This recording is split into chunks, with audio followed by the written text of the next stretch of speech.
Kdo letno upravlja slabimi 5 milijoni evrov tvojega študentskega denarja? Zakaj mi na faksu ponujajo čevape? Kdo so modri in zakaj ni drugih barv? Zakaj moraš 9. oktobra nujno na fakulteto? Končuje se dvoletni mandat šov funkcionarjev, čas je za volitve.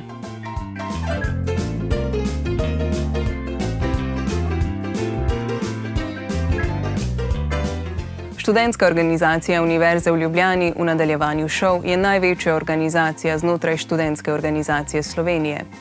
Namen ŠOV je zagovarjanje pravic in interesov študentov.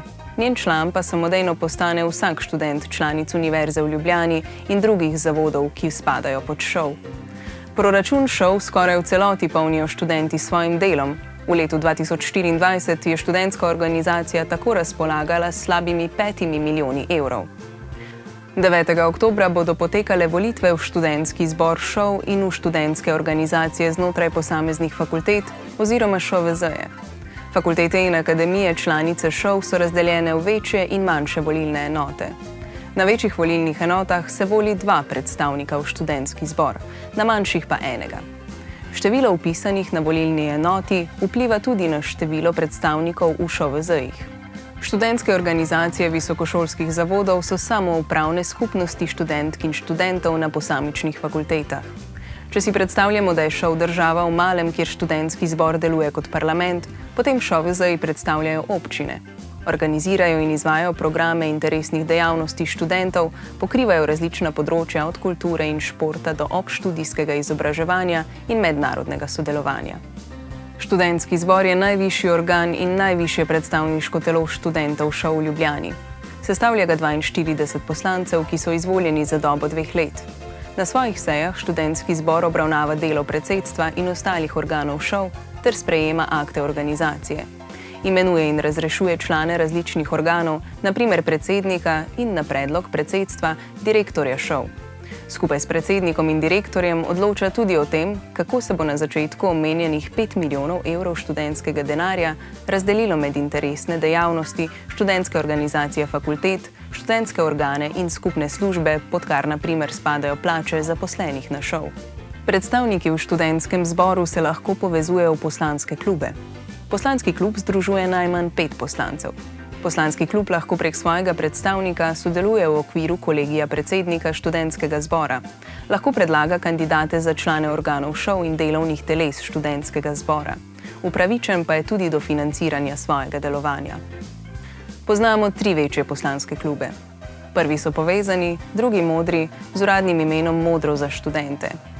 Kluba navadno zajemata večino poslancev in poslank študentskega zbora ter tvorita koalicijo. Opozicijski poslanski klub se je v prejšnjem mandatu imenoval Glas. Kam predvidoma spadajo liste, ki kandidirajo na oktobrskih volitvah, si lahko pogledate v grafiki. Volilna kampanja se začne z razpisom volitev, konča pa se na volilni dan. Ker nekatere liste vztrajno kršijo pravilnik volilne kampanje, bomo pozornost namenili nekaterim prepovedim. Volilno kampanjo na posamezni volilni enoti lahko izvajajo le osebe, ki imajo študentski status na visokošolskem zavodu, na katerem kandidirajo. Kandidati lahko delijo zgolj tiskovine, torej letake, brošure in plakate, na katerih predstavljajo kandidate ali skupino kandidatov in njihov predvolilni program. Vrednost tiskovine ne sme presegati 1 evra. Za namene volilne propagande je na fakultetah in v njihovi okolici prepovedano deljenje vsakršne oblike hrane in pijače. V preteklosti je bilo prepovedano izvajanje volilne kampanje na študentskem kampusu, kar pa je trenutna sestava študentskega zbora na 2. redni seji črtala iz pravilnika o volilni kampanji. Vseeno pa je izvajanje volilne kampanje dovoljeno zgolj na površini visokošolskih zavodov, kjer posamezniki kandidirajo. To je še posebej pomembno, saj liste, ki nastopajo v volilni tekmi z začetkom oktobra, čisto slučajno prirejajo veliko piknikov in žurov, ki se odvijajo na študentskem kampusu in klubih, kot sta Cirkus in Cvetličarna. Volišča se odprejo ob 9 in so odprta do 18.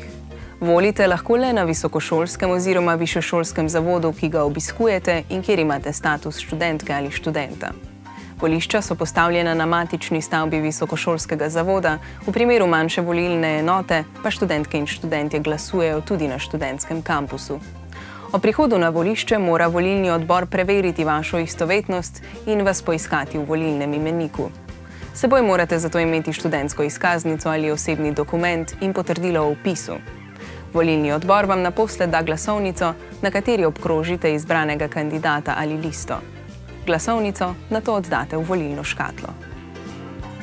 Udeležba na volitvah za predstavnike v fakultetnih ŠOVZ-jih in študentskem zboru je bila v preteklih letih izjemno nizka. Leta 2022 se je na volišče odpravilo manj kot 16% vseh študentov. Ponekod so bili na poslanska mesta izvoljeni posamezniki z le enim glasom, najverjetneje svojim. Tvoj glas za kandidata, ki mu najbolj zaupaš pri tem, da bo v strukturah ŠOV resnično zastopal tvoje interese, je še kako pomemben. Se vidimo na volitvah v sredo, 9. oktobra.